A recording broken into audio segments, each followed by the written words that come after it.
കർത്താവിൻ്റെ പരിശുദ്ധനാമം വാഴ്ത്തപ്പെടുമാറാകട്ടെ. ഈ രാത്രിയിൽ ദൈവപാദപീഠത്തിൽ ഒരുമിച്ച് കൂടി വന്നിരിക്കുന്ന എല്ലാവർക്കും യേശു കർത്താവിൻ്റെ നാമത്തിൽ വന്ദനം അറിയിക്കുന്നു. നമുക്ക് വീണ്ടും ദൈവവചനം നമ്മൾ പഠിച്ചുകൊണ്ടിരിക്കുന്ന വിഷയം തുടർന്ന് ചിന്തിപ്പാൻ ദൈവസന്നിധാനത്തിൽ കടന്നു വന്നിരിക്കുന്ന നിങ്ങളെ എല്ലാവരെയും കർത്താവിൻ്റെ നാമത്തിൽ വന്ദനം ചെയ്യുന്നു. ഈ രാത്രിയിൽ കഴിഞ്ഞ സൺഡേയിൽ അറിയിച്ചതുപോലെ പ്രാരംഭമായിട്ട് അല്പസമയം കൂടെ ദൈവവചനം നമ്മൾ തുടർന്ന് ചിന്തിക്കുകയും ചില മിനിറ്റുകൾ സംശയങ്ങൾ ക്ലിയർ ചെയ്യുവാൻ നായിട്ട് നൽകുവാൻ താല്പര്യപ്പെടുന്നു. എനിക്ക് അറിയാവുന്ന നിലയിൽ സംശയങ്ങൾക്ക് മറുപടി തരാം. എല്ലാ കാര്യങ്ങളും അറിയുവാൻ ആർക്കും പറ്റത്തില്ലല്ലോ. എൻ്റെ അറിവിന് വളരെ പരിമിതിയുണ്ട്. എങ്കിലും ഞാൻ മനസ്സിലാക്കുന്ന ദൈവവചനത്തിൻ്റെ ആലോചന നിങ്ങൾക്ക് അറിയിച്ചു തരുവാനായിട്ട് ഞാൻ പരിശ്രമിക്കാം ദൈവകൃപയിൽ. അതുകൊണ്ട് തുടർന്ന് കർത്താവിൻ്റെ വചനം നമുക്ക് ധ്യാനിക്കാം. നമ്മൾ കഴിഞ്ഞ ആഴ്ചകളിൽ ചിന്തിച്ചു വന്നതാകുന്ന വിഷയങ്ങൾ ഇനിയും ആവർത്തിപ്പാനായിട്ട് നമുക്ക് സമയമില്ല. തുടർന്ന് നമ്മൾ അതിനോടുള്ള ബന്ധത്തിൽ ചില കാര്യങ്ങൾ തുടർന്ന് ചിന്തിപ്പാനായിട്ട് താല്പര്യപ്പെടുകയാണ്.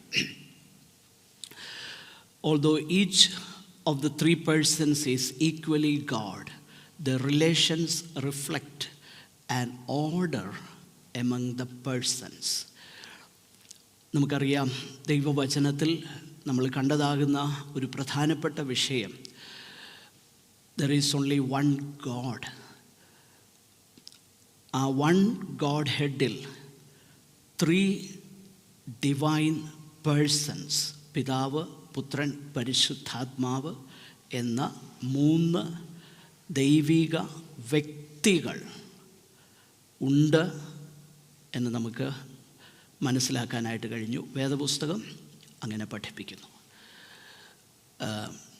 നമ്മൾ ആ കാര്യം ചിന്തിക്കുമ്പോൾ തന്നെ ഒരു കാര്യം കൂടെ അതിനോടുള്ള ബന്ധത്തിൽ ഞാൻ പറഞ്ഞു പോകട്ടെ.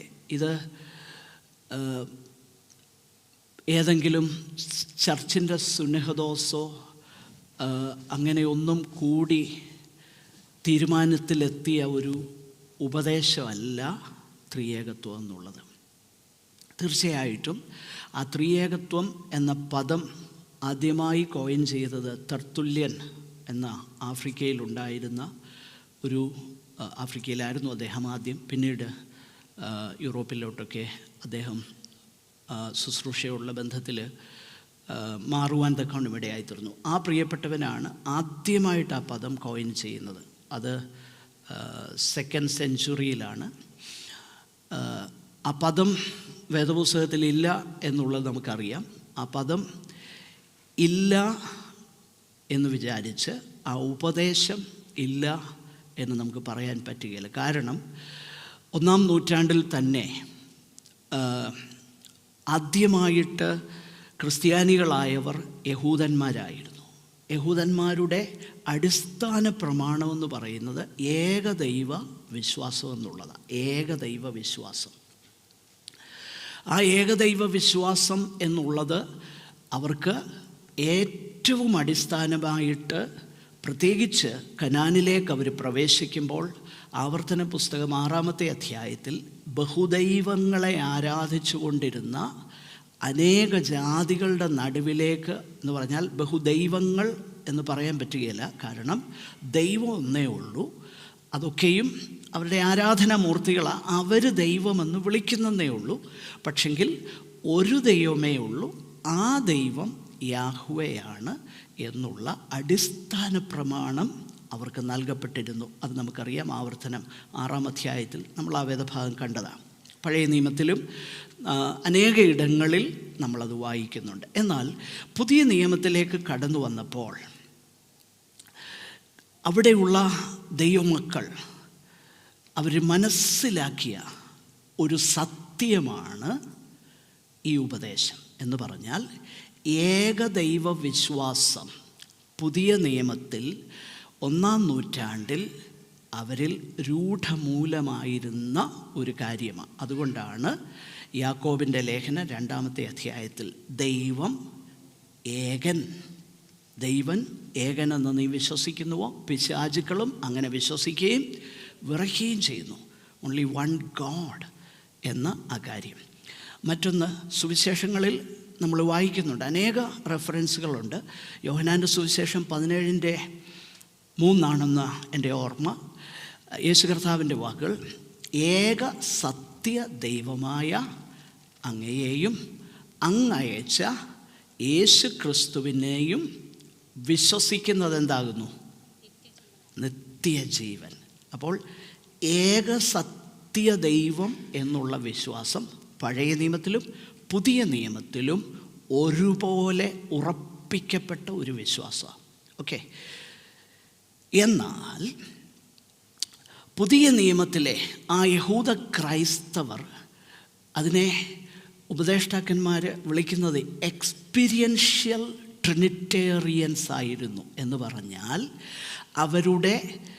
അവർക്ക് ലഭിച്ച വെളിപ്പാടും അനുഭവവും അവരെ ത്രിയേക ദൈവവിശ്വാസം എന്ന ആ വെളിപ്പാടിലേക്ക് അവരെ ഫോഴ്സ് ചെയ്യുകയാണ്, അല്ലാതെ അവർ ഇൻവെൻ്റ് ചെയ്തതല്ല. അതിൻ്റെ കാരണം, യേശു ക്രിസ്തു ജഡത്തിൽ വെളിപ്പെടുന്നു. നോക്കണം, യഹൂദ ക്രൈസ്തവർ അല്ലെങ്കിൽ യഹൂദ പാരമ്പര്യമനുസരിച്ച് ഏക ദൈവ വിശ്വാസം, there is only one God. Yeshu Kristu ജഡത്തിൽ വെളിപ്പെടുന്നു. യേശു ക്രിസ്തുവിൻ്റെ ഉപദേശങ്ങളും പ്രവൃത്തിയും ജീവിതവും കാൽവറിയിലെ മരണവും ഉയർത്തെഴുന്നേൽപ്പും സ്വർഗാരോഹണവും മറ്റൊരു വെളിപ്പാടിലേക്കെന്ന് പറഞ്ഞാൽ ഒരു ഫർദർ റെവലേഷനിലേക്ക് അവരെ നയിച്ചു. അതെന്താണ്? ഒരേ സമയം ജീസസ് ക്രൈസ്റ്റ് സമ്പൂർണ്ണ മനുഷ്യനായി അവരുടെ മുൻപിൽ നിൽക്കുമ്പോൾ തന്നെ അതിനപ്പുറമായിട്ട് യേശു കർത്താവിൻ്റെ മരണ പുനരുത്ഥാനങ്ങളും അവിടുത്തെ ഉപദേശങ്ങളും ജീവിതവും അവർക്കൊരു കാര്യം മനസ്സിലായി: Jesus Christ is more than A human. Okay, Jesus is fully human എന്നുള്ളത് അവർക്ക് മനസ്സിലായി. കാരണം കർത്താവ് അവരുടെ കൂടെ നടന്നു, അവരെ ഉപദേശിച്ചു, അവസാനം കർത്താവ് അവർക്ക് വേണ്ടി മരിക്കുന്നു. എന്നാൽ ആ മരണ പുനരുത്ഥാനവും സ്വർഗത്തിലേക്കുള്ള ആരോഹണവും യേശു കർത്താവ് അതിനു മുൻപേ അതിനെക്കുറിച്ച് പറഞ്ഞിരുന്ന വാക്കുകളും മാത്രമല്ല, യേശു കർത്താവിൻ്റെ ഉപദേശങ്ങൾ മുഴുവനും ഇതെല്ലാം they were forced to come to the conclusion that Jesus Christ, being human, fully human, but he is more than a human. Okay? യേശു കർത്താവ് സമ്പൂർണ്ണ മനുഷ്യനാണെന്ന് അവർ മനസ്സിലാക്കുമ്പോൾ തന്നെ മറ്റൊരു കാര്യം അവർക്ക് വെളിപ്പെട്ടു: Jesus is more than a mere human. ഒരു സാധാരണ മനുഷ്യനിലേക്കും അപ്പുറമാണ്. അവരെ നയിച്ച കൺക്ലൂഷൻ ഏതാണെന്നറിയാമോ? He is God in the flesh. Okay, അപ്പോൾ they were forced to accept this concept because that was God's revelation. അല്ലാതെ തെർത്തുല്യനോ അഗസ്റ്റിൻ ഓഫ് ഹിപ്പോയോ പിന്നീട് ഇൻവെൻ്റ് ചെയ്ത, അല്ലെങ്കിൽ ചില മുസ്ലിംസൊക്കെ പറയുന്നത് പോലെ AD 325 4-ാം നൂറ്റാണ്ടിൽ ആ കിങ് ഉണ്ടല്ലോ, അദ്ദേഹത്തിൻ്റെ പേരെന്താകും, മറന്നുപോയി, കോൺസ്റ്റൻറ്റിൻ ഒരു സുനഹദോസ് വിളിച്ചുകൂട്ടി. അന്ന് കോയിൻ ചെയ്തൊരു പരിപാടിയായതെന്ന് അല്ല. First century, first Christians being monotheistic to the very core, because they were coming from a background of such teaching that I am Yahweh, ഞാനല്ലാതെ there is no God. ആ ബാക്ക്ഗ്രൗണ്ടിൽ നിന്ന് വരുന്ന ആ യഹൂദ ക്രൈസ്തവർ, they were given this revelation. Jesus, he came in the flesh as fully human, and more than that, he is God in the flesh. അതുകൊണ്ടാണ് പുതിയ നിയമത്തിൽ യേശു കർത്താവിൻ്റെ ഡിവിനിറ്റി, ദിവ്യത്വത്തെക്കുറിച്ച് അവരൊരു എക്സ്പ്ലനേഷൻ കൊടുക്കുകയല്ല, അവരതെല്ലാം ഒരു പാസിംഗ് റെഫറൻസായിട്ടാണ് പറയുന്നത്. പൗലോസും പത്രോസും യോഹന്നാനും എല്ലാം അതിനെക്കുറിച്ച് എക്സ്പ്ലെയിൻ ചെയ്യുന്നില്ല. കാരണം യേശു ദൈവമാണ് എന്ന് പറയേണ്ട ഒരു ആവശ്യം അവിടെ വരുന്നില്ല. മനസ്സിലാവുന്നുണ്ടോ? യേശു ദൈവമാണ് എന്ന് പറയേണ്ട ആവശ്യം വരുന്നില്ല. അങ്ങനെ അവർ എഴുതിപ്പോകുകയാണ്.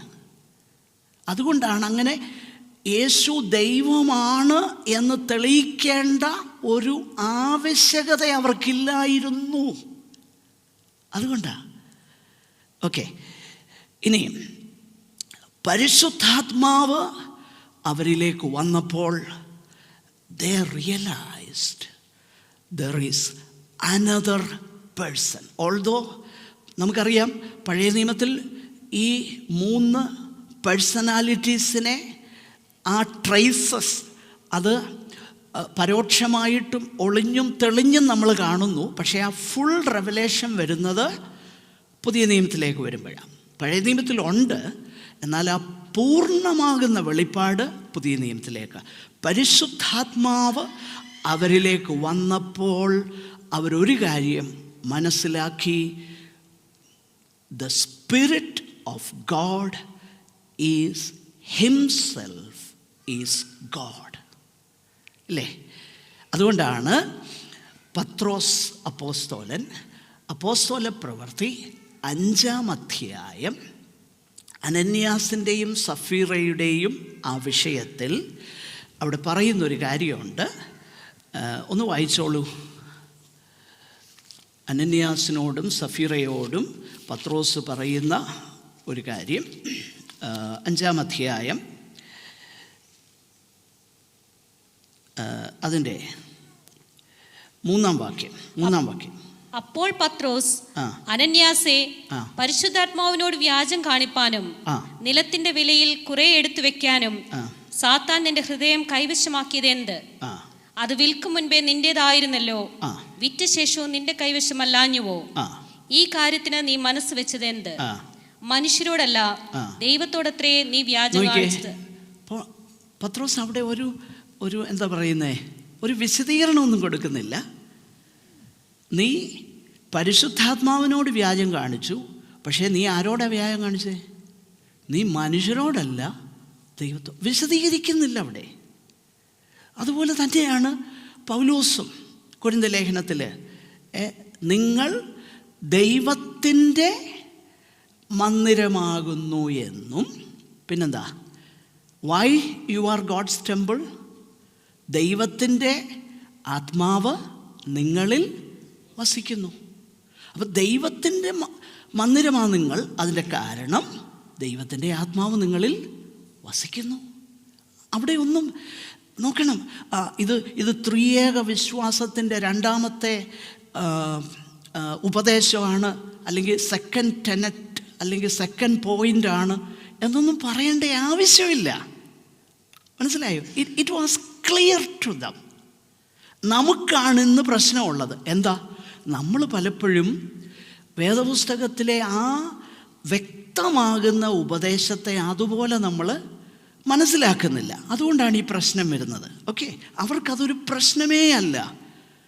3 persons 1 God എന്നുള്ള ആ ആശയം പുതിയ നിയമത്തിൽ അനുഭവത്തിൽ അനുഭവത്തിലൂടെ അവർ മനസ്സിലാക്കുകയാണ്. അനുഭവത്തിലൂടെയും ദൈവവചനത്തിലൂടെയും. നോക്കണം, അത് ദേവർ, അതുകൊണ്ടാണ് ഞാൻ പറയുന്നത്, ദേവർ എക്സ്പീരിയൻഷ്യൽ ട്രിനിറ്റേറിയൻസ് എന്ന് അവരെ വിളിക്കുന്നത്. ഓക്കെ, നമ്മൾ ഇത്രയും കാര്യങ്ങൾ നേരത്തെ ചിന്തിച്ചതാണ്. ഇന്ന് നമ്മൾ തുടർന്ന് അല്പം ചില കാര്യങ്ങളൂടെ മുൻപോട്ട് ചിന്തിക്കുകയാണ്. നമ്മൾ ഇത് തുടർന്ന് ഇന്ന് ഒരു പക്ഷേ നമുക്ക് കഴിയത്തില്ല. യോഹന്നാൻ്റെ സുവിശേഷം 5-ാം അധ്യായം 17 മുതൽ 30 വരെയുള്ള വേദഭാഗങ്ങൾ നിങ്ങളൊന്ന് നോട്ട് ചെയ്യണം. അടുത്ത ആഴ്ച ദൈവം അനുവദിച്ചാൽ നമ്മൾ ആ ഭാഗം വിശദീകരിക്കാൻ അവിടെയാണ് നമ്മൾ ഫോക്കസ് ചെയ്യാൻ പോകുന്നത്. അപ്പോൾ അത് പിന്നീട് നിങ്ങൾ നന്നായിട്ട് മനസ്സിരുത്തി ഒന്ന് വായിച്ചിട്ട് വരണം. John's gospel chapter 5 verses 17 to 30, 17 തൊട്ട് 30 വരെയുള്ള ആ വേദഭാഗങ്ങൾ നിങ്ങൾ വായിച്ചിട്ട് വരുവാൻ ഞാൻ നിങ്ങളോട് അപേക്ഷിക്കുക. നമുക്കത് ചിന്തിക്കാം. ഇവിടെ although each of the three persons is equally God, their relations reflect an order among the persons. അപ്പോൾ പിതാവ്, പുത്രൻ, പരിശുദ്ധാത്മാവ്, ആ ഒരു റിലേഷൻ എന്നുള്ളത് ഈ 3 വ്യക്തികൾക്കിടയിലുള്ള ഒരു ക്രമത്തെയാണ് അത് സൂചിപ്പിക്കുന്നത്. An order of relations. Okay, such an order is implied in the very names Father and Son, which do not represent interchangeable relations. പിതാവ്, പുത്രൻ എന്ന ആ പേരുകൾ തന്നെ സൂചിപ്പിക്കുന്നത്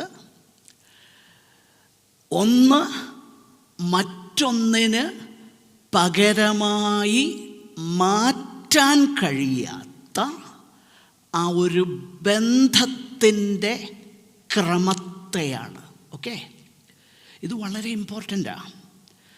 ഈ ഒരു ക്രമം, ഈ ഒരു ഓർഡർ ത്രിയേക ദൈവത്തിൽ നമുക്ക് കാണാൻ കഴിയുകയാണ്.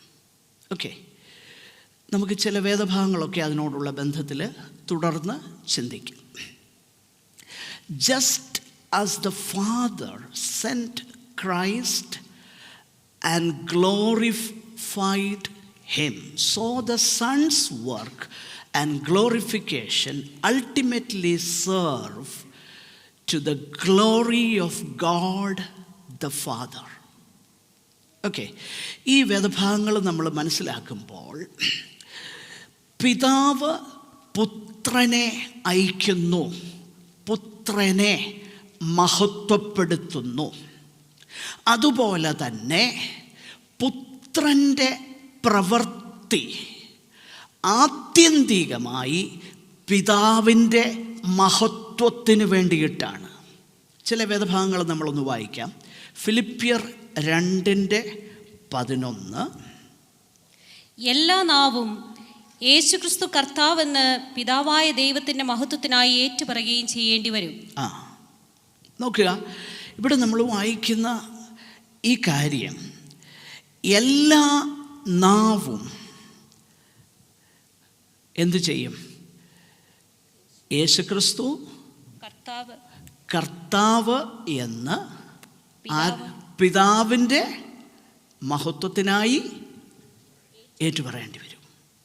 അപ്പോൾ യേശുക്രിസ്തു കർത്താവെന്ന് ഏറ്റുപറയുകയാണ് ആത്യന്തികമായിട്ട് പിതാവിൻ്റെ മഹത്വത്തിനായിട്ട്. യോഹന്നാൻ്റെ സുവിശേഷം 17:1 അതുപോലെ 4-ാമത്തെ വാക്യവും ഒന്ന് വായിക്കാം.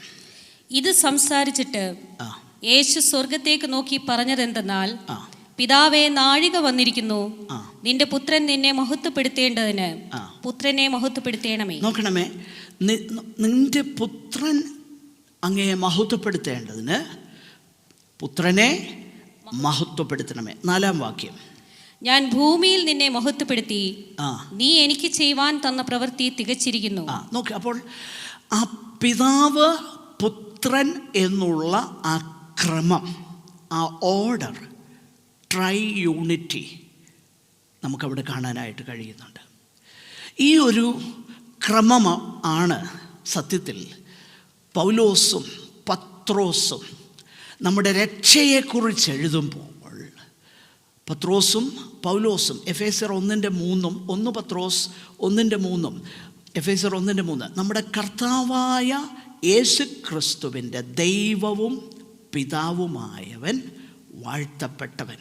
അപ്പോൾ പിതാവിൻ്റെ മഹത്വത്തിനായി പുത്രൻ്റെ പ്രവൃത്തി ആത്യന്തികമായിട്ട് പിതാവ് മഹത്വപ്പെടുന്നു, പുത്രനിൽ പിതാവ് മഹത്വപ്പെടുന്നു.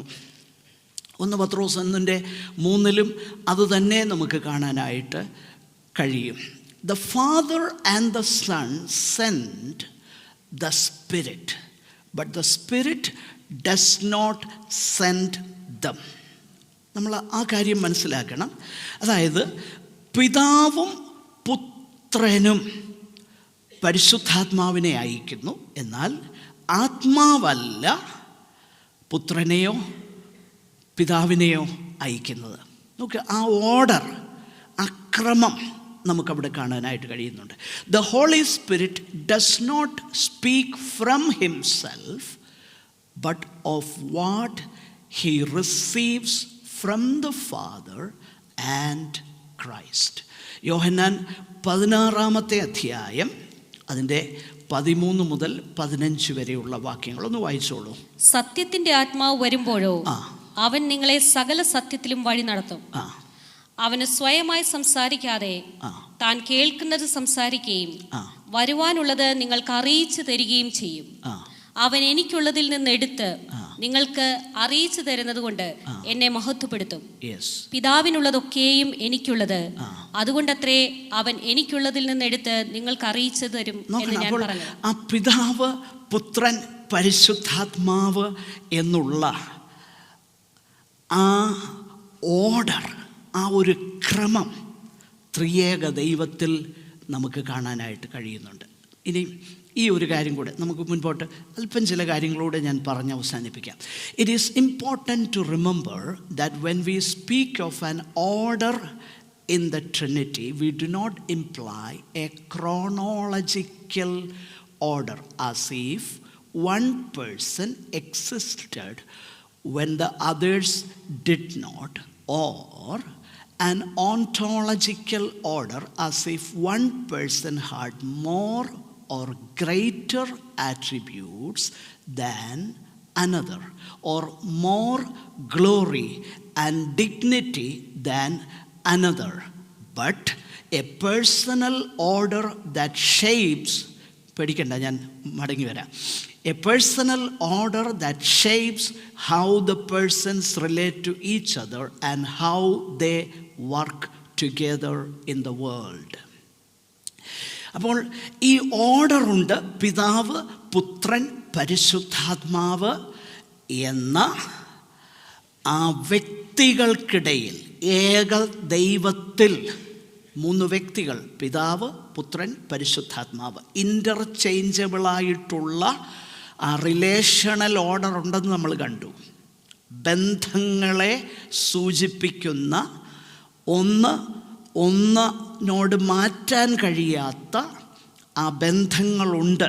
പിതാവ്, പുത്രൻ, പരിശുദ്ധാത്മാവ്. അതുകൊണ്ടാണ് നമ്മൾ പറയുന്നത് first person of the Trinity, second person of the Trinity എന്നൊക്കെ പറയുന്നതിൻ്റെ കാര്യം അതാ, ആ ഓർഡർ.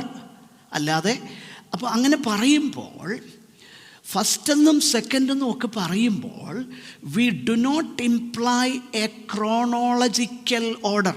എന്ന് പറഞ്ഞാൽ ആദ്യം പിതാവ് മാത്രം ഉണ്ടായിരുന്നു, പിന്നീട് പുത്രൻ വന്നു, അങ്ങനല്ല. പിന്നെയോ ദേ 3 persons in the Trinity existed all through eternity. അതായത് ആദ്യം പിതാവ് വന്നു, പിന്നെ പുത്രൻ വന്നു, അങ്ങനല്ല. അല്ലെങ്കിൽ ബേത്ലഹേമിൽ യേശു കർത്താവ് വന്നപ്പം മുതലല്ല പുത്രൻ ആരംഭിക്കുന്നത്. അവൻ്റെ ആരംഭം പണ്ടേ ഉള്ളത്, പുരാതനമായുള്ളത്. മീഖായുടെ പുസ്തകത്തിൽ നമ്മൾ വായിക്കുന്നുണ്ടല്ലോ, നീയോ ബേത്ലഹേം എഫ്രാത്തെ എന്ന് പറയുന്ന കർത്താവിൻ്റെ ജഡത്തിലുള്ള വെളിപ്പാടിനെക്കുറിച്ച് പറയുന്ന ആ വേദഭാഗത്ത് നമ്മളത് കണ്ടതാണല്ലോ. മാത്രമല്ല കർത്താവ് പറയുന്ന ഒരു കാര്യം, അതായത് ദൈവത്തോടുള്ള സമത്വം മുറുകെ പിടിച്ചുകൊള്ളണമെന്ന് വിചാരിക്കാതെ. അപ്പോൾ ഹീ ഈസ് ദർ ഓൾറെഡി. പക്ഷെങ്കിൽ ദൈവത്തോടുള്ള സമത്വം മുറുകെ പിടിച്ചുകൊള്ളണമെന്ന് വിചാരിക്കാതെ വേഷത്തിൽ മനുഷ്യനായി ഈ ഭൂമിയിലേക്ക് വന്നു. അവിടെ പ്രത്യേകിച്ചൊരു കാര്യം നമ്മൾ മനസ്സിലാക്കണം. അവിടെ ഈ ഒരു ഉപദേശം പറയുന്നത് എന്തിനാണെന്നറിയാമോ? ഭയങ്കര ഒരു പ്രാക്ടിക്കൽ റീസൺ അവിടെ വന്നതുകൊണ്ടാണ്, അല്ലേ? ഒരു പ്രാക്ടിക്കൽ റീസൺ അവിടെ ഉണ്ടായി, പ്രായോഗികമാകുന്നൊരു കാരണം അവിടെ ഉണ്ടായി. കാരണം ഫിലിപ്പിയ ലേഖനം 2-ാം അധ്യായം ആരംഭിക്കുന്നത് എങ്ങനെയാണെന്നറിയാമോ? ക്രിസ്തുവിൽ വല്ല പ്രബോധനവും ഉണ്ടെങ്കിൽ, സ്നേഹത്തിന്റെ വല്ല ആശ്വാസവും ഉണ്ടെങ്കിൽ, ആത്മാവിന്റെ വല്ല കൂട്ടായ്മയും ഉണ്ടെങ്കിൽ, വല്ല ആർദ്രതയും മനസ്സലിവും ഉണ്ടെങ്കിൽ, നിങ്ങൾ ഏക മനസ്സുള്ളവരായി ഏക സ്നേഹം പൂണ്ട് ഐക്യമത്യപ്പെട്ട് ഏകഭാവമുള്ളവരായി ഇങ്ങനെ എന്റെ സന്തോഷം പൂർണ്ണമാക്കുവിൻ. എന്നിട്ട് അടുത്തത്, ശാഠ്യത്താലോ ദുരഭിമാനത്താലോ ഒന്നും ചെയ്യാതെ താഴ്മയോടെ ഓരോരുത്തൻ മറ്റുള്ളവനെ തന്നെക്കാൾ ശ്രേഷ്ഠൻ എന്ന് എണ്ണിക്കൊള്ളുവിൻ. നോക്കണം, അവിടെ നിങ്ങൾ ഈക്വലാണ്. നിങ്ങൾ ഒരു മനസ്സുള്ളവരായി, ഒരുത്തൻ മറ്റൊരുത്തനെ തന്നെക്കാളും ശ്രേഷ്ഠനെന്ന്. നമ്മൾ പലപ്പോഴും ചിന്തിക്കും, ട്രൈയൂണിറ്റിക്ക് എന്താ പ്രായോഗിക ബന്ധം? ഭയങ്കര ബന്ധമാണ്. ട്രൈയൂണിറ്റി എന്ന ഉപദേശത്തിന് പ്രായോഗിക ജീവിതമായിട്ട് ഭയങ്കര ബന്ധമാണ്. അതുകൊണ്ടാണ് അത് നമ്മൾ കൃത്യമായി മനസ്സിലാക്കും. നോക്കിയേ, ഏറ്റവും ഒരു ഡൗൺ ടു എർത്തായിട്ടുള്ള ഒരു പ്രായോഗിക പ്രബോധനം കൊടുക്കാൻ വേണ്ടി പൗലോസ് എന്താ അവിടെ ഉപയോഗിക്കുന്നത്? അടിസ്ഥാനപരമാകുന്ന ഗഹനമാകുന്ന ഒരു ഉപദേശം. എന്തുപദേശം? യേശുക്രിസ്തുവിലുള്ള ഭാവം നിങ്ങളിലും ഉണ്ടായിരിക്കട്ടെ. അപ്പോൾ നിങ്ങൾ ഈക്വല, പക്ഷേ നിങ്ങൾ എന്ത് ചെയ്യണം? കമോൺ, ഒരുവൻ വേറൊരുത്തനെ ശ്രേഷ്ഠനെന്ന് എണ്ണണം. ഓക്കെ, അപ്പം ഞാൻ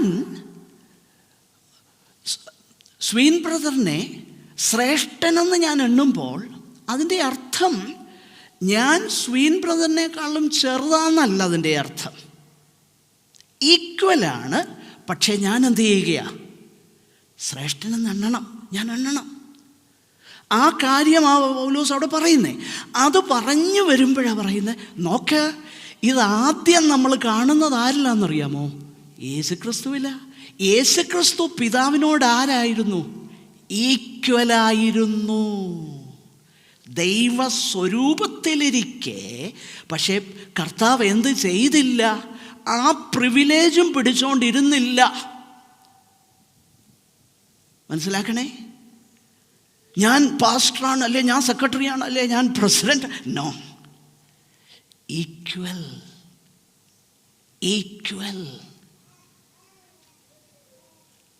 ഈക്വലായിരിക്കുമ്പോൾ തന്നെ ഞാൻ മറ്റുള്ളവനെ എന്താണെന്ന് എണ്ണണം?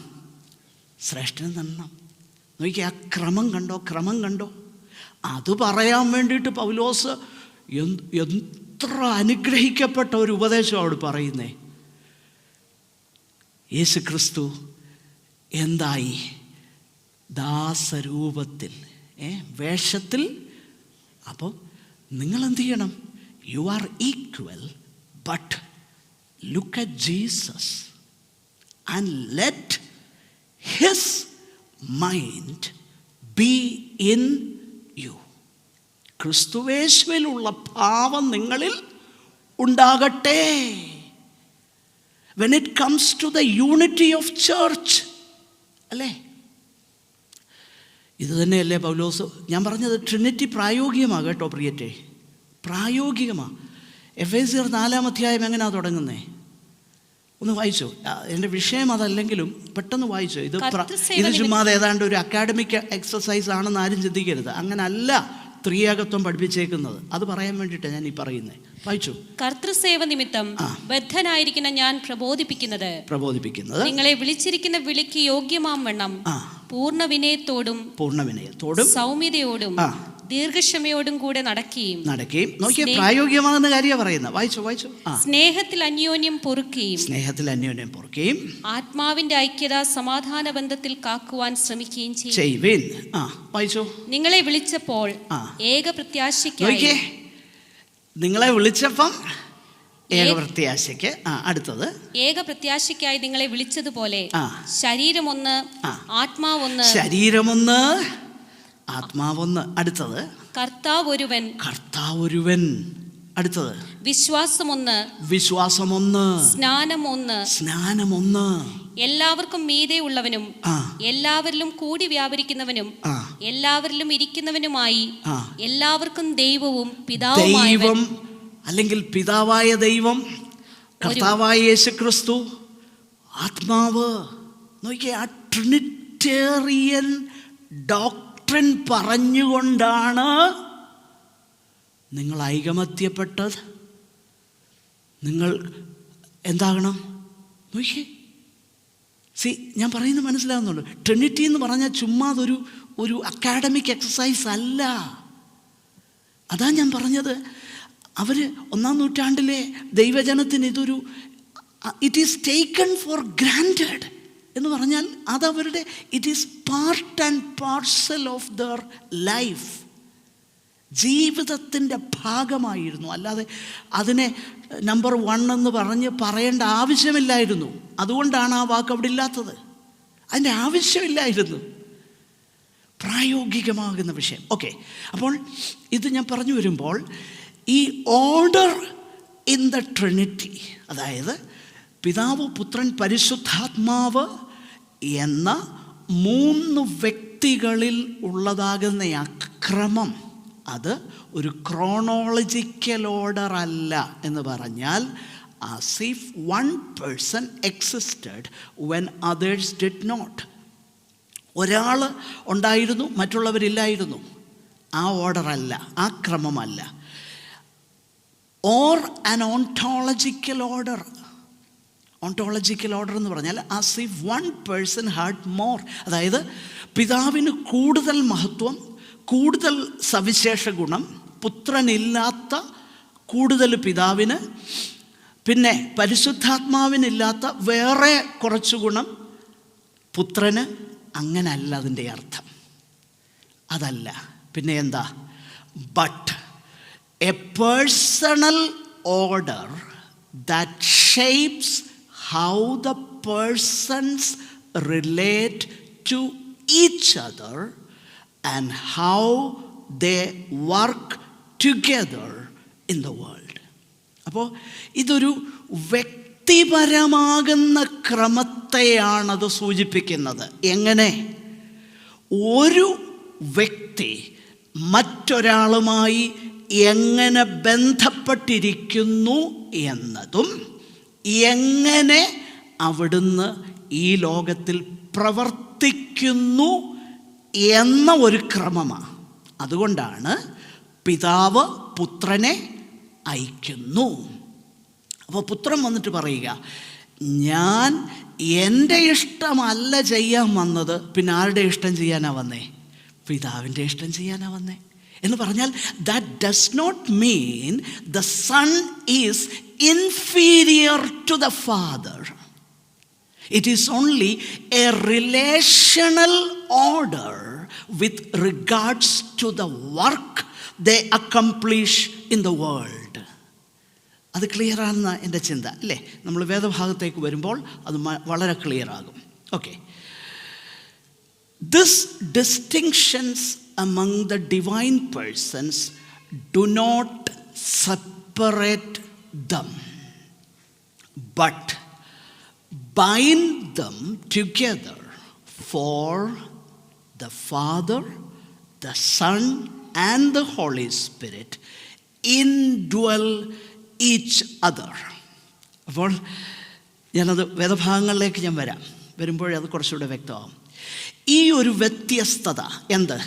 പിതാവ്, പുത്രൻ, പരിശുദ്ധാത്മാവ് എന്ന ആ ഒരു ക്രമം, ആ ഒരു റിലേഷണൽ ഓർഡർ, ഇത് സെപ്പറേറ്റ് ചെയ്യുന്നില്ല. ഈ 3 പേഴ്സൺസിൽ ഒരു സെപ്പറേഷൻ ഇല്ല. അതിൻ്റെ കാരണം അവർ ഒരുപോലെയാണ്. For the Father, the Son and the Holy Spirit indwell each other. അവിടുന്ന് പിതാവും പുത്രനും പരിശുദ്ധാത്മാവും അവർ ഒരാൾ മറ്റൊരാളിൽ വസിക്കുന്നു. They indwell each other.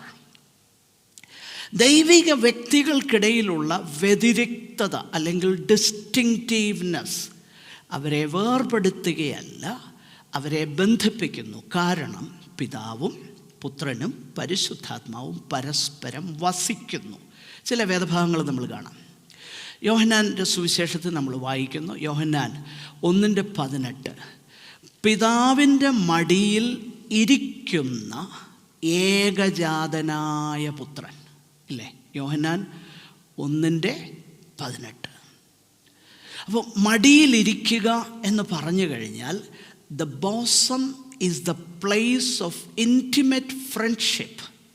നമുക്കറിയാം 13:23 യേശു കർത്താവിൻ്റെ മാർവിൽ ഒരു ശിഷ്യൻ ചാരുന്നു.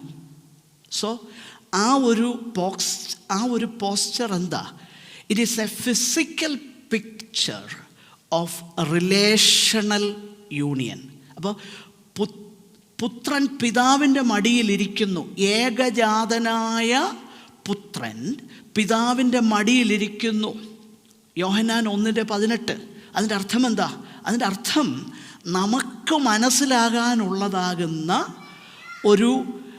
ഒരു ഫിസിക്കൽ പിക്ചറാണ് പിതാവിൻ്റെ മടിയിലിരിക്കുന്ന പുത്രൻ എന്ന് പറഞ്ഞാൽ. അതിൻ്റെ അർത്ഥം ഇത്രയേ ഉള്ളൂ, ആ ഇൻറ്റിമേറ്റ് ഫെലോഷിപ്പ്, അഗാധമാകുന്ന അന്യോന്യമുള്ളതാകുന്ന ആ ഒരു കൂട്ടായ്മ ബന്ധത്തെ നമ്മുടെ ഭാഷയിൽ, ഹ്യൂമൻ റിലേഷൻഷിപ്പിൽ, ഹ്യൂമൻ പിക്ചറിൽ മനസ്സിലാക്കി തരാൻ വേണ്ടി യോഹന്നാൻ ഉപയോഗിക്കുന്ന ഒരു ഭാഷാ പ്രയോഗമാണ് പിതാവിൻ്റെ മടിയിലിരിക്കുന്ന ഏകജാതനായ പുത്രൻ. ഓക്കെ, 13:23 ശിഷ്യന്മാരിൽ വെച്ച് യേശു സ്നേഹിച്ച ഒരുത്തൻ യേശുവിൻ്റെ മാർവിടത്ത്. ഓക്കെ, നമ്മൾ ആ പിക്ചറിനെ കുറിച്ച് കണ്ടു. ഇവിടെ യോഹന്നാന്റെ സുവിശേഷം 14:10-11 വാക്യങ്ങളിൽ ഞാൻ പിതാവിലും പിതാവ് എന്നിലും ആകുന്നു എന്ന് നീ വിശ്വസിക്കുന്നില്ലയോ? അപ്പോൾ നമ്മൾ മനസ്സിലാക്കണം, ഓൾദോ പിതാവ്, പുത്രൻ, പരിശുദ്ധാത്മാവ് എന്ന വ്യക്തികൾ, അവരുടെ ആ ബന്ധം അവരെ വേർപെടുത്തുകയല്ല, നേരെ മറിച്ച് അവരന്യോന്യം വസിക്കുന്നു എന്ന വേദപുസ്തകം പറയുന്നത്. ഞാൻ പിതാവിലും പിതാവ് എന്നിലുമാകുന്നു എന്ന് നീ വിശ്വസിക്കുന്നില്ലയോ? ഞാൻ നിങ്ങളോട് പറയുന്ന വചനം സ്വയമായിട്ടല്ല സംസാരിക്കുന്നത്. പിതാവ് എന്നിൽ വസിച്ചുകൊണ്ട് തൻ്റെ പ്രവൃത്തി ചെയ്യുന്നു. ഞാൻ പിതാവിലും പിതാവ് എന്നിലും എന്ന് എന്നെ വിശ്വസിപ്പീൻ, അല്ലെങ്കിൽ പ്രവൃത്തി നിമിത്തം എന്നെ വിശ്വസിപ്പീൻ. അപ്പോൾ ഈ വേദഭാഗങ്ങളൊക്കെ നമ്മളെ പഠിപ്പിക്കുന്നത് ഈ ഒരു പിതാവ്, പുത്രൻ, പരിശുദ്ധാത്മാവ് എന്ന 3 പേഴ്സൺസ് എങ്ങനെ അന്യോന്യം ബന്ധപ്പെട്ടിരിക്കുന്നു എന്ന് വേദപുസ്തകം പറയുന്ന കാര്യമാണ് നമ്മൾ ചിന്തിക്കുന്നത്. Though there is a faint analogy of this in Christ Church, John 17:23, God's unity transcends fellowship, for divine love in the Trinity involves sharing the whole life and activity of the divine nature. ഇതിൻ്റെ ഒരു ചെറിയ റിഫ്ലക്ഷനാണ് സഭയിൽ കാണുന്നത്. അതല്ലേ യോഹന്നാൻ 17:23? ഒന്ന് വായിച്ചോളൂ. നീ എന്നെ അയച്ചിരിക്കുന്നുവെന്നും നീ എന്നെ സ്നേഹിക്കുന്നത് പോലെ അവരെയും സ്നേഹിക്കുന്നുവെന്നും ലോകമറിവാൻ നാം ഒന്നായിരിക്കുന്നത് പോലെ അവരും ഒന്നാകേണ്ടതിന് ഞാൻ അവരിലും നീ എന്നിലുമായി അവർ ഐക്യത്തിൽ തികഞ്ഞവരായിരിക്കേണ്ടതിന് തന്നെ. നോക്കുക, അപ്പോൾ സഭയിലും പിതാവും പുത്രനും തമ്മിലുള്ള ബന്ധം പോലെയാണ് അവർ എന്ന് തൻ്റെ ശിഷ്യന്മാരെക്കുറിച്ച് കർത്താവ് പറയുന്നത്. പക്ഷെങ്കിൽ അവിടെ ഒരു പ്രശ്നമുണ്ട്. അവിടെ നമുക്ക് ആ സമ്പൂർണമാകുന്ന ബന്ധത്തിലേക്ക് നമ്മുടെ മാനുഷിക പരിമിതി നിമിത്തം പിതാവും പുത്രനും പരിശുദ്ധാത്മാവും അന്യോന്യം വസിക്കുന്നത് പോലെ നമുക്ക് കടന്നു വരുവാൻ കഴിയുന്നില്ല. നമുക്ക് വലിയ പരിമിതിയുണ്ട്. Each person of the Trinity completely embraces and encompasses the others in mutual sharing of all divine glory without any person losing his distinct personhood. ഇതാണ് ട്രിനിറ്റി. അതായത് ഈച്ച് പേഴ്സൺ സമ്പൂർണമായിട്ട് ആ മ്യൂച്വൽ അന്യോന്യമുള്ളതാകുന്ന ആ കൂട്ടായ്മയിൽ അവിടുന്ന് ആ ദൈവികമാകുന്ന മഹത്വം ഒരുപോലെ സമ്പൂർണമായിട്ട് ഷെയർ ചെയ്യുന്നു. പിതാവ് ആ ഡിവൈൻ ഗ്ലോറി പൂർണ്ണമായിട്ട് ഷെയർ ചെയ്യുന്നു. പുത്രനും സമ്പൂർണമായിട്ട് ഷെയർ ചെയ്യുന്നു. പരിശുദ്ധാത്മാവും അതേ ഗ്ലോറി സമ്പൂർണമായിട്ട് ഷെയർ ചെയ്യുമ്പോൾ തന്നെ any person losing his distinct personhood. നോക്കണം, സഭയിലെ ആ കാര്യം കണ്ടല്ലോ. നമ്മൾ ഒന്നായിരിക്കുന്നത് പോലെ അവരും ഒന്നാകേണ്ടതെന്ന് തന്നെ. അപ്പോൾ നമ്മൾ വ്യത്യസ്തരാ, പക്ഷെങ്കിൽ അവിടെ കർത്താവ് പറയുന്ന കാര്യം അവരൊന്നാകേണ്ടതിന് തന്നെ. പക്ഷേ നമ്മുടെ മാനുഷിക പരിമിതിയിൽ അത് സാധിക്കുന്നില്ല. എന്നാൽ ദൈവത്തിൽ അതില്ല. കാരണം അവിടെ സമ്പൂർണതയാണ്. Mutual love, mutual sharing of the glory. അത് സമ്പൂർണമായി അവിടുന്ന് അന്യോന്യം വസിക്കുന്നു. അങ്ങനെ വസിക്കുമ്പോൾ തന്നെ ഒരു പേഴ്സൻ്റെ ആ ഡിസ്റ്റിങ്റ്റീവ്നെസ്, പിതാവ് പുത്രൻ പരിശുദ്ധാത്മാവ് എന്നുള്ള ആ ഡിസ്റ്റിങ്റ്റീവ്നെസ്, വ്യതിരിക്തത അല്ലെങ്കിൽ വ്യത്യസ്തത നഷ്ടമാകാതെ തന്നെ സമ്പൂർണമായിട്ട് അവിടുന്ന് ഷെയർ ചെയ്യുകയാണ്, പങ്കിടുകയാണ്. തൃത്വത്തിലെ ഓരോ വ്യക്തിയും, ഒരു വ്യക്തിക്കും തൻ്റെ വ്യതിരിക്തമായ വ്യക്തിത്വം നഷ്ടപ്പെടാതെ എല്ലാ ദൈവിക മഹത്വവും പരസ്പരം പങ്കിടുന്നതിൽ മറ്റുള്ളവരെ എന്ന് പറഞ്ഞാൽ ഫാദർ, സൺ, സ്പിരിറ്റ് മറ്റുള്ളവരെ പൂർണ്ണമായും ഉൾക്കൊള്ളുന്നു. അതാണ് divine Trinity. The mutual indwelling of the Trinity shows us more of what it means to say that God is love. Love seeks union, it is said, and there is no more glorious union than that shared in God among the Father, the Son and the Holy Spirit. ദൈവം സ്നേഹമാണ് 1 യോഹന്നാൻ 4:8 എന്ന് പറയുന്നതിൻ്റെ അർത്ഥം എന്താണെന്ന് തൃത്വത്തിൻ്റെ പരസ്പര നിവാസം നമുക്ക് കാണിച്ചു തരുന്നു. സ്നേഹം ഐക്യം തേടുന്നു. പിതാവ്, പുത്രൻ, പരിശുദ്ധാത്മാവ് എന്നിവർക്കിടയിൽ പങ്കിടുന്നതിനേക്കാൾ മഹത്തായ ഒരൈക്യം ഇല്ല. Okay, the equal deity of each divine person makes it possible for them to love each other with infinite fullness. For each person is capable of loving the others at a supreme level and is worthy to be supremely loved. ഈ പിതാവും പുത്രൻ പരിശുദ്ധാത്മാവും ദൈവം സ്നേഹമാണെന്ന് പറയുമ്പോൾ ആ supreme love യാതൊരു തടസ്സവുമില്ലാതെ അന്യോന്യം സ്നേഹിക്കപ്പെടുന്നു, സ്നേഹിക്കുന്നു. ഓക്കെ,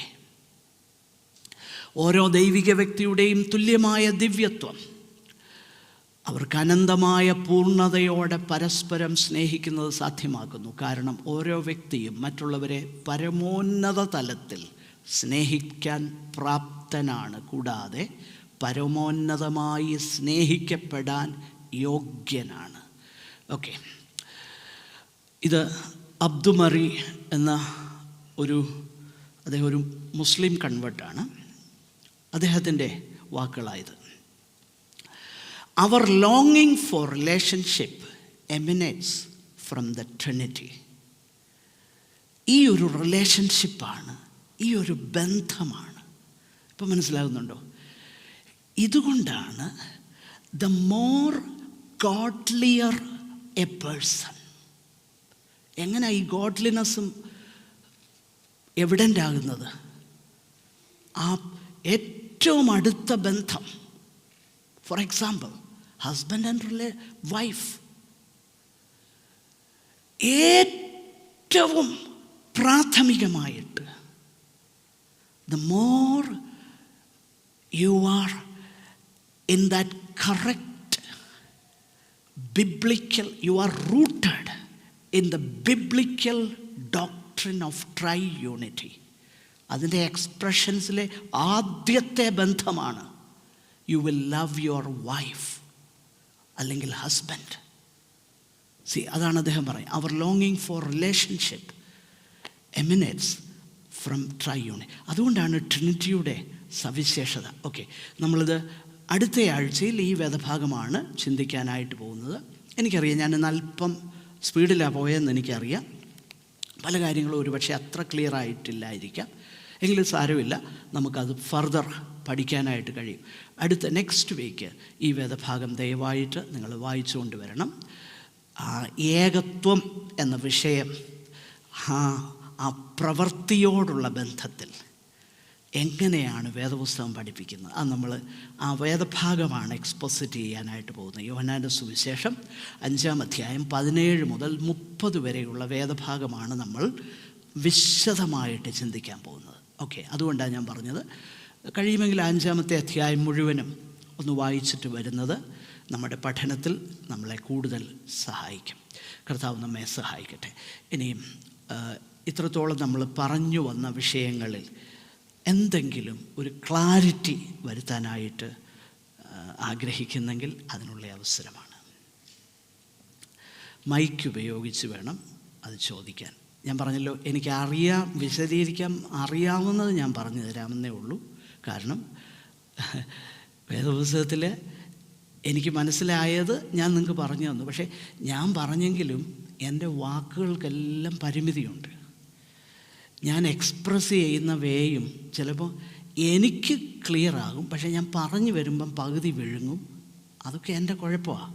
നിങ്ങൾക്ക് മനസ്സിലായില്ലെങ്കിൽ എൻ്റെ കുഴപ്പം അതിനകത്തുണ്ട്. അതുകൊണ്ട് നമ്മൾ കൂടുതലായിട്ട് ഈ കാര്യങ്ങൾ പഠിക്കുമ്പം നമുക്ക് ആ കാര്യം മനസ്സിലാകും. എനിവേ, മൈക്ക് ഉപയോഗിക്കുകയും ചോദ്യങ്ങൾ ദയവായിട്ട് ആ മൈക്കൊന്ന് പാസ് ഓൺ ചെയ്യണം. If anybody wants to ask a question. Yeah. So if the Trinity, like, they have an order, right? Yeah. If they have an order, but they also mean that they're equal. Yeah. Why does the Father only know when the Son is coming back? Why does the Father only know when Jesus is coming back? Why does the Father only know when the Son is coming back? Can you come again? Okay, so in the Gospels, Jesus says that even he doesn't know, like even he doesn't know why when he's coming back. Yeah, it is a good question.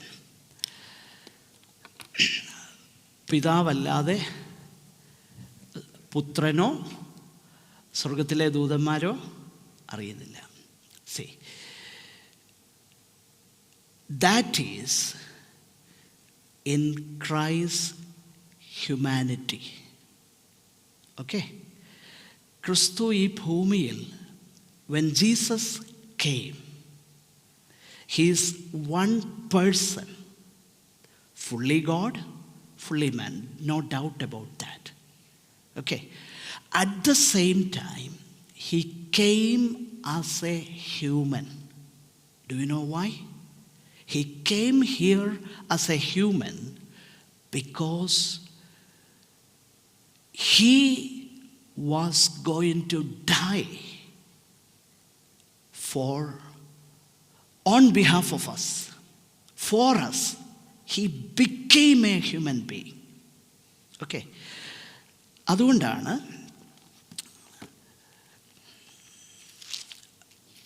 Hebrews chapter 2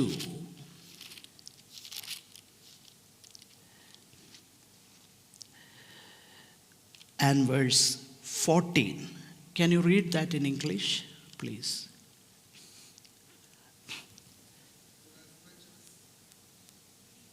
Yeah, somebody. Okay, Mikey വായിച്ചു. Mikey, okay. For as much then as the children are partakers of flesh and blood, he also himself likewise took part of the same, that through death he might destroy him that had the power of death, that is the devil. If Christ had to die, we all human beings die, correct? നമ്മളാ മരിക്കുന്നേ.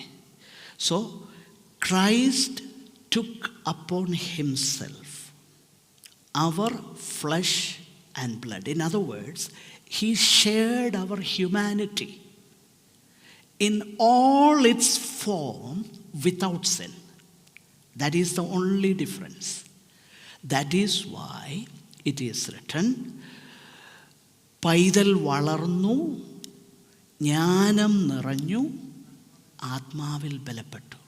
So Jesus was born as a human child. He grew up as a human child.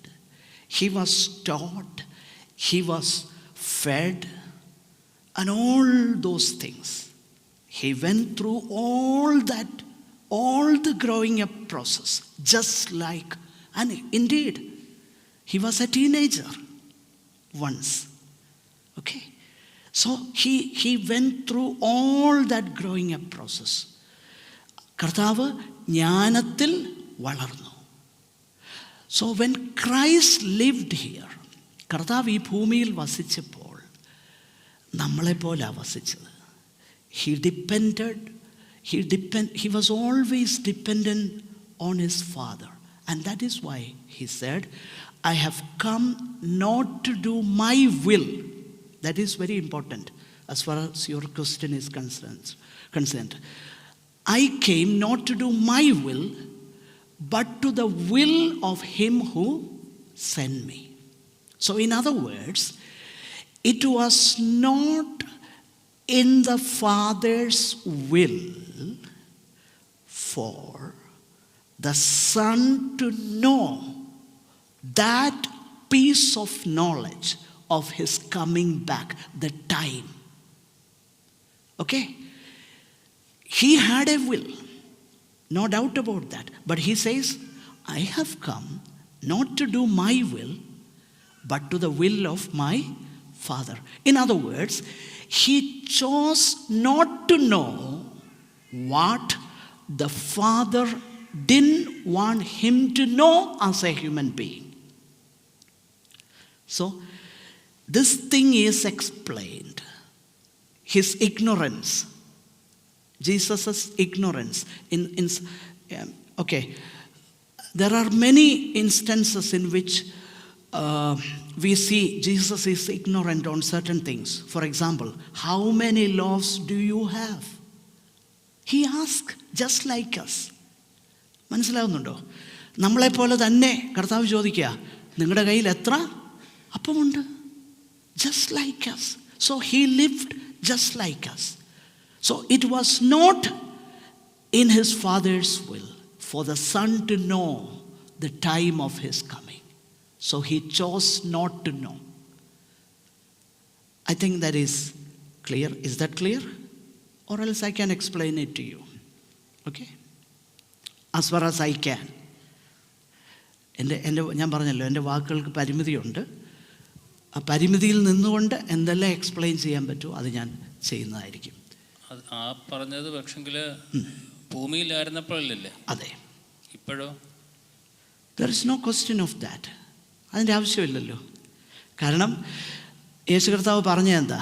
യോഹന്നാൻ്റെ സുവിശേഷം 17, പിതാവേ, ലോകസ്ഥാപനം മുതൽ എനിക്ക് നിൻ്റെ അടുത്തുണ്ടായിരുന്ന, അങ്ങനല്ലേ, മഹത്വത്തിലേക്ക് എന്നെ വായിച്ചേ. So there is,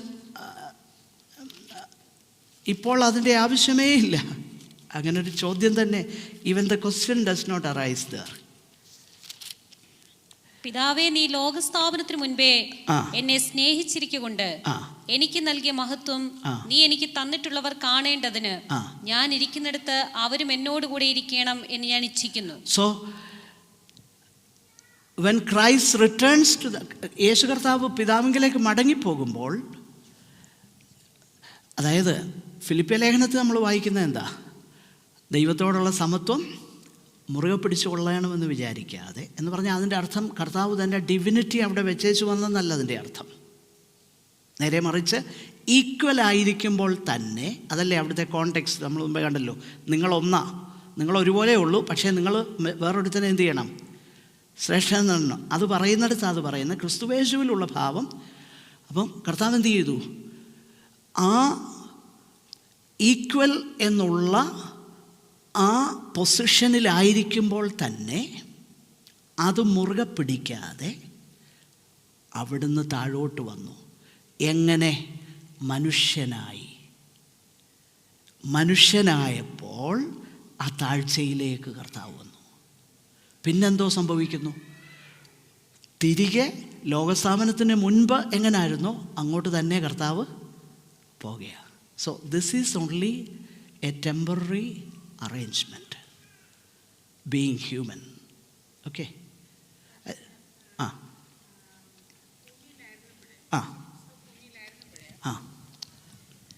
He was fully God and fully human. One person. One person. Yeah, fully God and fully human, one person. Yeah. And that means he is still eternally God. Yes. അന്നേരം ആ eternal വിസ്റ്റത്തില് ഈ സകല ജ്ഞാനവും യേശുവിനില്ലായിരുന്നോ? ഉണ്ടായിരുന്നു. പക്ഷേ അതില് നമ്മൾ പലയിടത്തും യേശു പിതാവിനോട് പ്രാർത്ഥിക്കുന്നതായിട്ട് കാണുന്നു. അതെ. അതാണ് ഹ്യൂമൻ. നമുക്ക് വേണ്ടിയിട്ടാണ് കർത്താവ് ഹ്യൂമനായത്.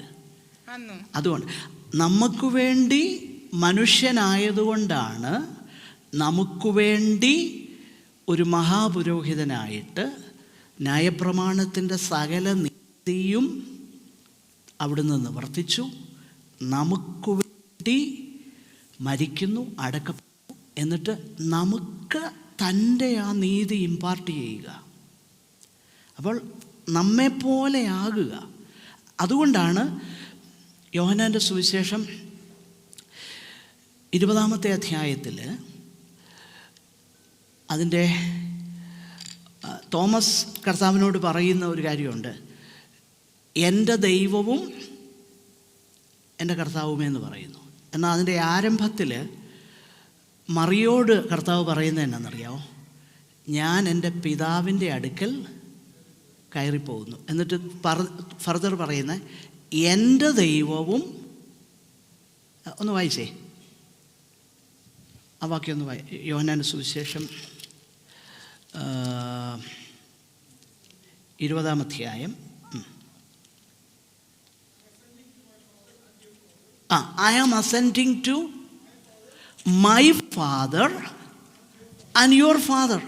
നോക്കിയാൽ കർത്താവ് നമ്മളോട് ഐഡൻറ്റിഫൈ ചെയ്യുക പൂർണ്ണമായിട്ട് ഒരു മനുഷ്യൻ എന്ന നിലയിൽ.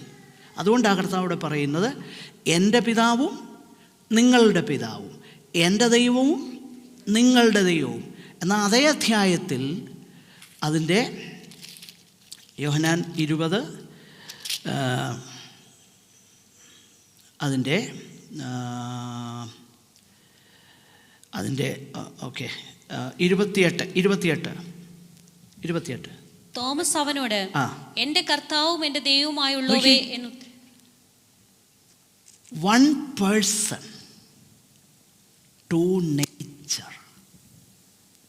പക്ഷേ രണ്ട്, സമ്പൂർണ്ണ ദൈവം സമ്പൂർണ്ണ മനുഷ്യൻ, ഒരു പേഴ്സൺ. അതേസമയം തന്നെ കർത്താവ് പറയുന്നു എൻ്റെ ദൈവവും നിങ്ങളുടെ ദൈവവും. അതേ അധ്യായത്തിൽ താഴോട്ട് പറയുകയാണ്, തോമസ് പറയുന്നു എൻ്റെ കർത്താവും എൻ്റെ ദൈവവുമേ. One person, two nature. അതുകൊണ്ടാണ് പൗലോസ് അപ്പോസ്തലനും എഫെസ്യ ലേഖനത്തിലും ഒക്കെ നമ്മൾ വായിക്കുന്നത് നമ്മുടെ യേശുക്രിസ്തുവിൻ്റെ പിതാവും ദൈവവുമായ, നമ്മുടെ കർത്താവായ യേശുക്രിസ്തുവിൻ്റെ ദൈവവും പിതാവുമായവൻ. ഇവിടെ അത് തന്നെ കർത്താവ് പറയുക, എൻ്റെ ദൈവവും നിങ്ങളുടെ ദൈവവും. സോ ചില കാര്യങ്ങൾ നമ്മുടെ ഭാഷയ്ക്ക് അപ്പുറമാണ്, പക്ഷെ എനിക്ക് ആ വേദപുസ്തകത്തിലുള്ളതേ പറയാൻ പറ്റുള്ളൂ. ഓക്കെ. പക്ഷേ ഇനിയും ചോദിക്കുന്നത് ട്രിനിറ്റിയുമായിട്ട് ബന്ധമുണ്ടോയെന്ന് അറിയത്തില്ല, ഒരു ഡൗട്ടാണ്. ഓക്കെ. യോഹന്നാൻ എഴുതിയ സുവിശേഷം 20-ാം അധ്യായം 22-ാമത്തെ വാക്യത്തിൽ പറയുന്നു, ഇങ്ങനെ പറഞ്ഞ ശേഷം അവൻ അവരുടെ മേൽ ഊതി അവരോട് പരിശുദ്ധാത്മാവിനെ കൈക്കൊള്ളുവിൻ. ഊതി. ഉൽപ്പത്തി പുസ്തകം 1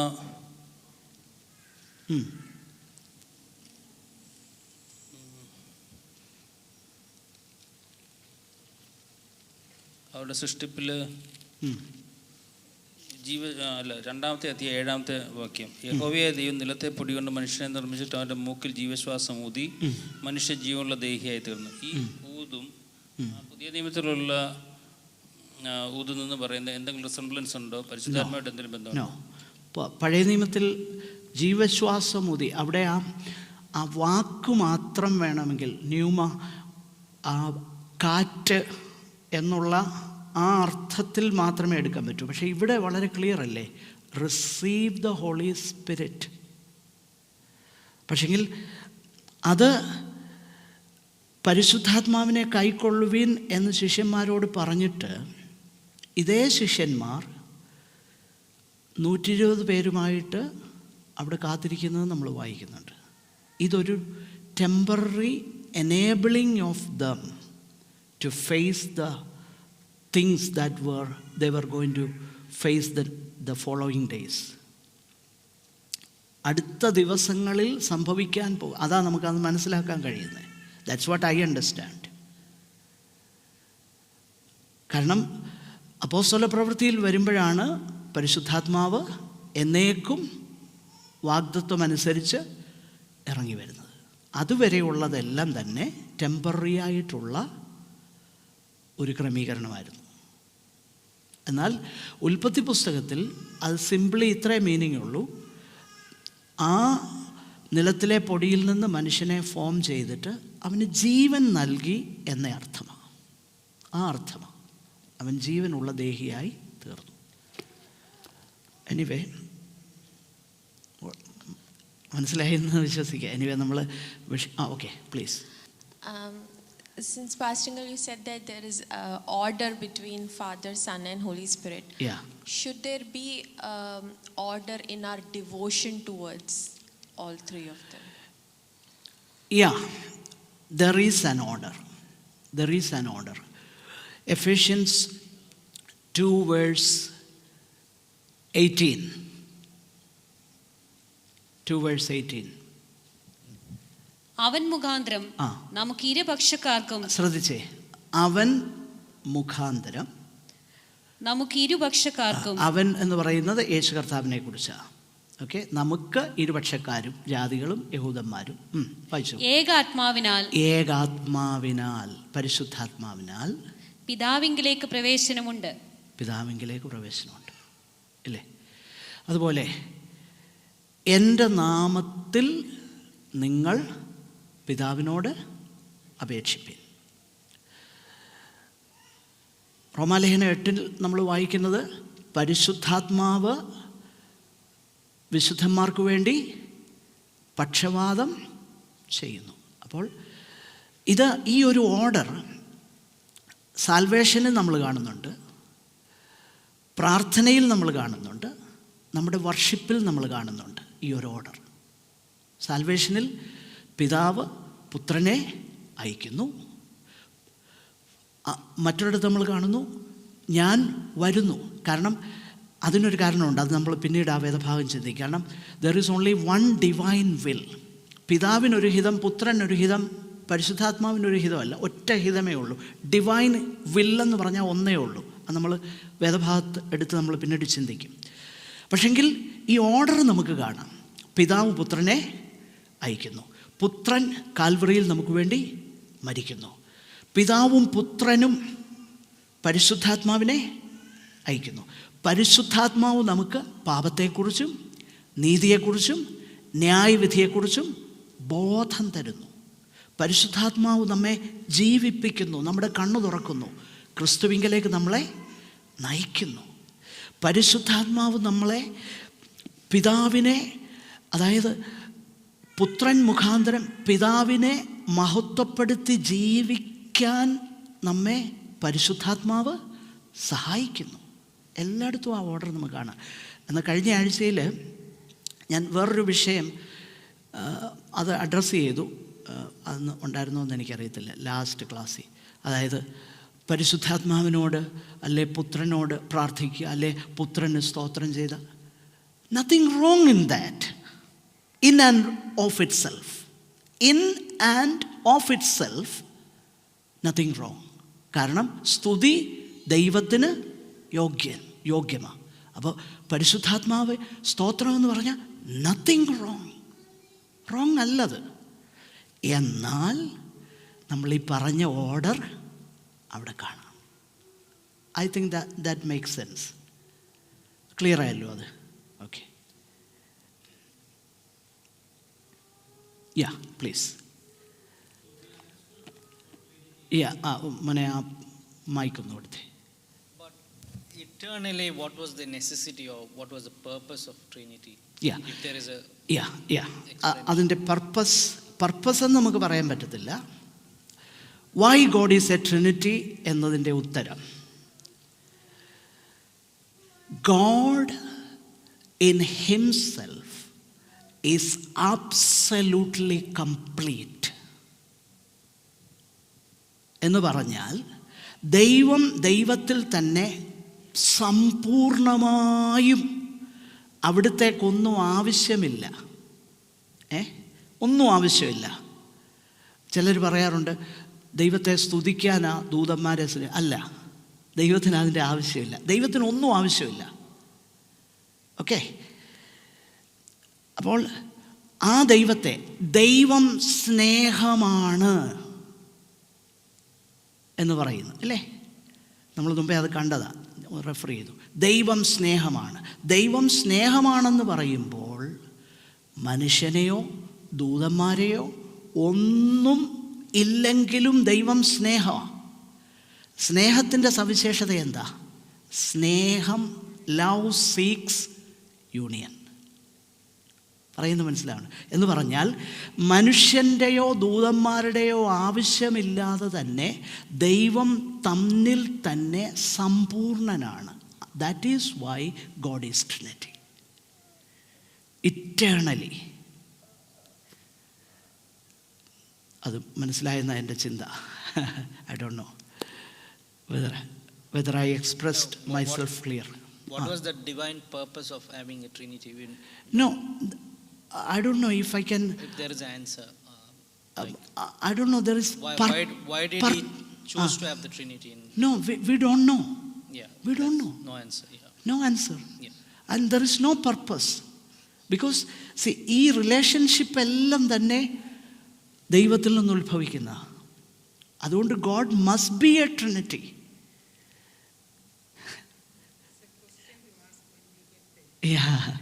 V don't no.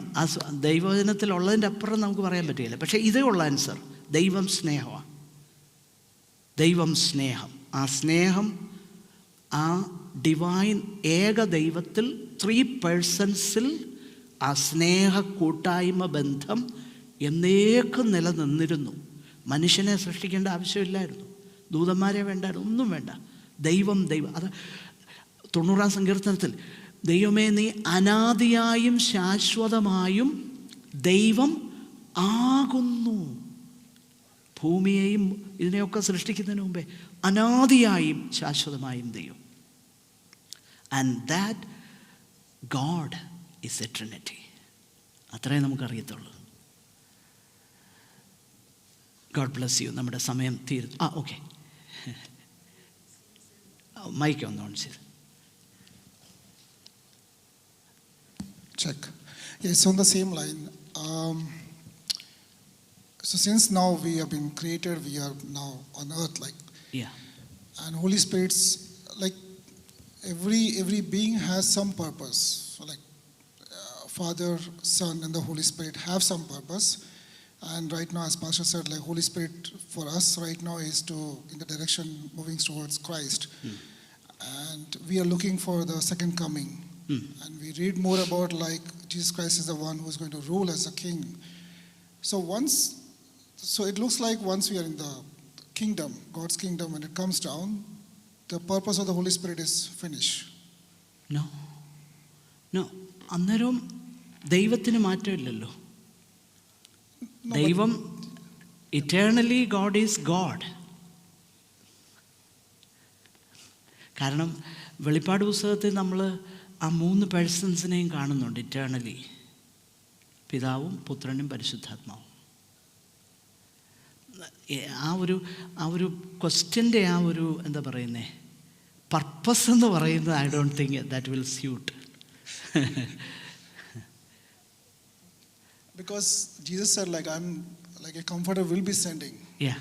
So it sounds like more of like there is a comforter ഇപ്പോൾ നമ്മുടെ കൂടെ. Yes. See, അത് പിതാവിൻ്റെയും പുത്രൻ്റെയും ആ സാന്നിധ്യം നമുക്ക് റിയലാക്കി തരുന്നത് പരിശുദ്ധാത്മാവാണ്.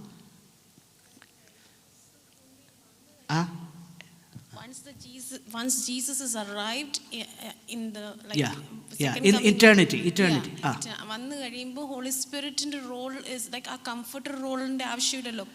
ദൈവം നമ്മളിൽ കംഫർട്ടർ എന്നുള്ള ആ പ്രവൃത്തിയുടെ ആവശ്യം അന്നേരം വരുന്നില്ല.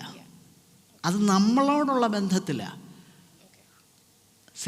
നമ്മൾ ഇന്ന് ഈ ഭൂമിയിലായിരിക്കുമ്പോഴാണ് അതിൻ്റെ ആവശ്യം. അതുപോലെ തന്നെയല്ലേ ഇപ്പം ദൈവവചനവും നമുക്കിന്ന് ഈ ഭൂമിയിൽ ആവശ്യമാണ്. അതുകൊണ്ടാണ് okay. So are we going to look 3 forms? നിത്യതയിൽ എന്തായിരിക്കും എന്നുള്ളത് നമുക്ക് പ്രസ്യൂം ചെയ്യാൻ നമുക്ക് അധികാരമില്ല. കാരണം നമുക്കറിയില്ല. പ്രിയമുള്ളവരെ, നാം ഇപ്പോൾ ദൈവമക്കളാകുന്നു. 1 John chapter 3. നാം എന്താകുമെന്ന് ഇതുവരെ പ്രത്യക്ഷനായിട്ടില്ല. അവൻ പ്രത്യക്ഷനാകുമ്പോൾ അവനെ നാം താൻ ഇരിക്കുന്നതുപോലെ കാണുന്നതാകൊണ്ട് അവനോട് സദൃശ്യം എന്ന് പറഞ്ഞ് സദൃശ്യന്മാരെ എന്ന് പറഞ്ഞ് നമ്മളെല്ലാവരും ദൈവത്തെ പോലെ ആകുമെന്നല്ല പറഞ്ഞത്. We will be conformed to his എന്താ പറയുന്നത് ടു ഹിസ് ലൈക്ക്നെസ് കംപ്ലീറ്റ്ലി. അതേ ഉള്ളൂ. We don't know what in ഇറ്റേണിറ്റിയിൽ എന്താണെന്നുള്ള. Even John the apostle in the book of Revelations, most part of book of Revelation is given in symbolic apocalyptic language of the minor prophets of the Old Testament. And when he says like he can see Jesus sitting on the right side. No, that is human opinion. We don't know how it will be. നമുക്കറിയില്ല. അത് കാരണം ദൈവം അത് disclose ചെയ്തിട്ടില്ല. ഇപ്പം right now Jesus is sitting at the right side of God. Right hand of the father എന്നുള്ളത് നമുക്ക് മനസ്സിലാകാനുള്ളൊരു ഒരു ഫ്രേസാണ്. റൈറ്റ് ഹാൻഡ് സൈഡ് എന്ന് പറയുന്നത് it is a sign of authority.